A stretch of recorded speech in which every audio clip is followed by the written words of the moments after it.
জীবনে যদি ভালো কিছু কাজ করে থাকি তো সেই কাজের ফল হলো আমার হাসব্যান্ড। হাসব্যান্ড আমার সমস্ত কাজে আমাকে সাপোর্ট করে। কিন্তু এই সাপোর্টটা একদিনে আসেনি। অনেক চেষ্টা, অনেক কষ্ট, অনেক সহ্যের পরে কিন্তু এসছে।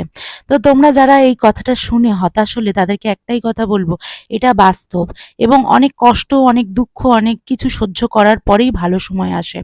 তো এটা ছিল আমার একটা নতুন দিন, নতুন সময় এবং এখানে পৌঁছানো খুবই কঠিন ব্যাপার ছিল আমার পক্ষে। কিন্তু আমার হাসব্যান্ড যখন আমাকে সাপোর্ট করেছিল তখন আমি কিন্তু অনেকটা ভয়মুক্ত হয়ে গিয়েছিলাম। তো প্রতিটা হাসব্যান্ড যদি একটুখানি সাপোর্ট করে তাহলে কিন্তু ভয়টা অনেকটা কমে যায়। তো আমি কিন্তু খুবই ভয় পাচ্ছিলাম, কিন্তু ভয়ের মানে মধ্যেও একটা জয় থাকে। তো সেটা আমাকে অনেকটা ইন্সপায়ার করেছে। নিজেকে নিজে কথা বলতে অনেকটা ইন্সপায়ার করেছে।